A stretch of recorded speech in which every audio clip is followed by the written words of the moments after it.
usually happens to me is when any type of water is applied to my skin, I get ashy. See, I can't even use lotion. I gotta use pure oil.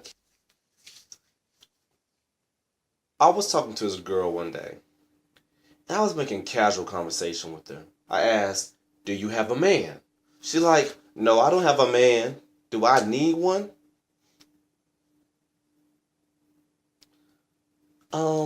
The way society is set up, you don't even need, it's not that you don't need a man, but a man nowadays is obsolete. I said a man nowadays is obsolete. Growing up, the quintessential family unit composed of two parents. You got the mother, the father, and then you have the children. Now, this may not be the rule when other family units. Nowadays, you have kids growing up without the father. You have family units that do not have a father in them at all.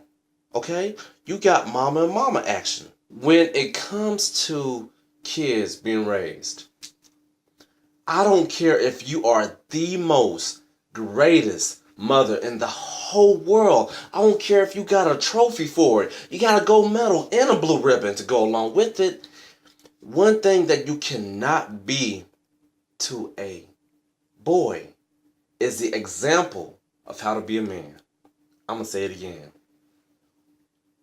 You cannot be the example of how to be a man to the boy, because you are not a boy. He doesn't need a daddy. I'm the daddy. I'm the daddy. You are not a man. I'm sorry.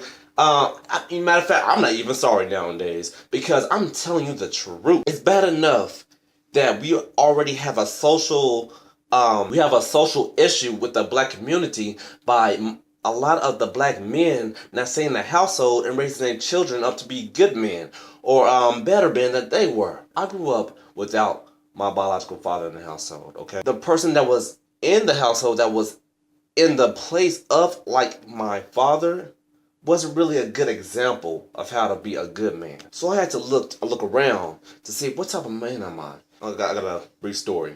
And if you know me, you know I'm all about that storytelling. I remember when I was a freshman in high school, there was this dance coming up. And I was up in this classroom, and we was all talking about and the dance that was coming up. It was a dance for like the whole school, okay? And this girl was like, she asked me like, "Hey, Cartwright, are you going to the dance?" And this girl was like one of the cutest girls in the whole entire school. Now, my problem back then was I was scared of women, okay? They frightened me. When's the last time you heard somebody say frightened? Never. She said she going to the dance. I'm like, okay, I'm going too. When that happened, I'm talking about, it was like go time. I said, "Hey, mama, we need to go to some type of department store. We need to go to Harold Penner's. We need to go to Dillard's. We need to go somewhere to get my clothing game up to par, because it's looking kind of raggedy right now." She said, "Okay, son, let's do this." We went to Harold Penner's. I had the shimmering black button-up shirt. I had the shimmering red vest like I was a temptation. I had the slacks with the crease in it. I had the shoe with the golden buckle on it. I go up to the dance. And the first person I saw there was a girl that I liked. So she was like, "Hey, Cartwright." I'm like, "Hey, how you doing?" She said, "You look good." And I was like, "So do you." And that is as far as the conversation went, because I was scared of women. I didn't know what to say. So I was on the wall, chilling, everybody kicking it. I looked around, I saw everybody having fun. The dance ended. My mom's boyfriend picked me up. She asked me, "Son, you have a good time at the dance?" "Yeah, Mom, I had a good time at the dance." She's like, "That's good, baby." I said, "Mama, I wish I had a dad." She was like, "Why you say that, son?" So I would know how to be.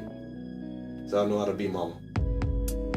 And what I meant by that was, if I had a good father figure, he could have taught me how to have game, how to talk to a woman, how to carry myself, and how to be cool. Because when you grow up without that, you try to figure it out by yourself. It's like you literally piece together different pieces of different men to kind of create your own version of a man. Okay.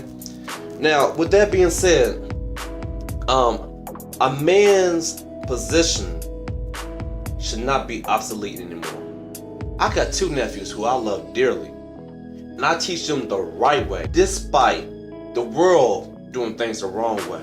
We have to have men who are strong, who have conviction, who have a spiritual background, who are following the Lord.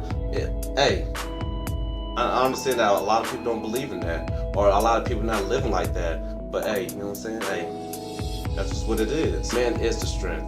A man is the peace. He is a protector. He is a provider. And those men out there who choose not to get a job and just lay up under a female, hey man, shame on y'all, man. Hey, as is written in the scripture, if a man will not work, he shall not eat. You know, a man's supposed to stand on his own 2 feet.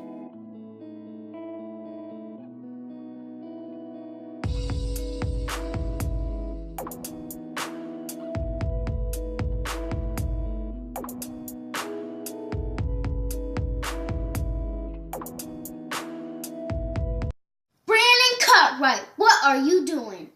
Making a video. Leave me alone. Wait, what? Let's make this quick.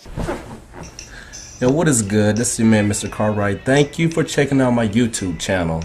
Be sure to subscribe by hitting the button over here. That way you can get updated with all the different videos I do upload on a weekly basis. Follow me on Instagram, one Mr. Cartwright. Follow me on Twitter, one Mr. Cartwright. Follow me on my Tumblr, www.mrcartwright.com. And lastly, hit me up on Facebook, the number 1 Mr. Cartwright. Thank you for checking me out. Ah!